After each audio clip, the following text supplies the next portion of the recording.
Would you be happier if I came home and looked after you? Low again on funds, are we?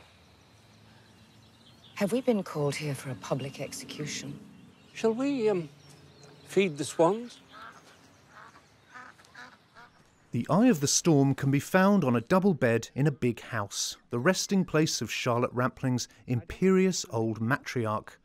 Swirling around her come the harassed nurses, her spiky daughter and her preening son.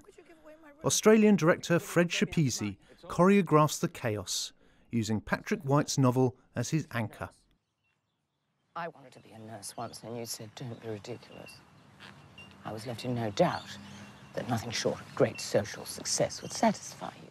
Catherine, we've got Geoffrey Rush here playing Charlotte Rampling's son, although apparently he's just 6 years younger than her. Was that a kind of niggle for you through this film? I can't say it was high on my niggle list. And I think that's the beauty of cinema, is that you can have makeup and so on. Is that the beauty of cinema? We'll have a word afterwards.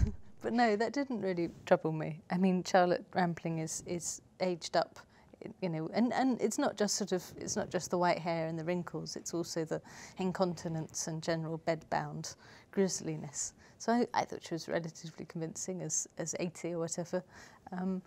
I found Geoffrey Rush's character difficult in some ways, and Judy Davis is always difficult, and that's her sort of USP, and she's wonderfully difficult. I found the whole sort of construct, the whole theatricality, the whole Lear-ish thing, both intriguing and slightly vexing after a while, and slightly unsuccessful and slightly... it's a very niche film, this, in some ways. I'm not sure it's... I think some people will go for it in a crazy big way, and others will just find it a little brittle. Peter, it's stagey, but it's acted with a real gusto, isn't it? It is. It's acted beautifully well, and in some ways Charlotte Rampling gives her best performance, her most challenging performance, for quite some time.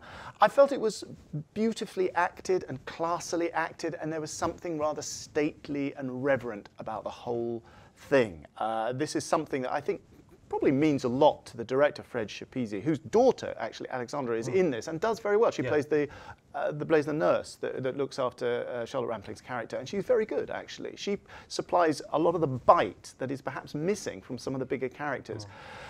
It's slightly unfocused or soft-focused.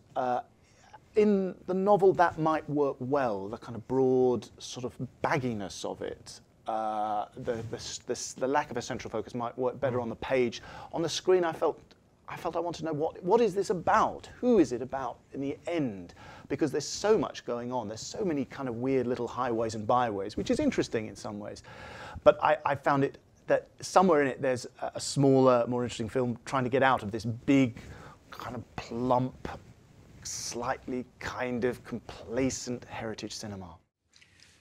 How long since your last employment? I have several irons in the fire in the West End. One especially exciting. Don't expect me to come and see it. I stopped expecting that long ago, Mother. Oh, darling. You know I never come to see you because if you weren't any good, it would break my heart. But I just might be very good.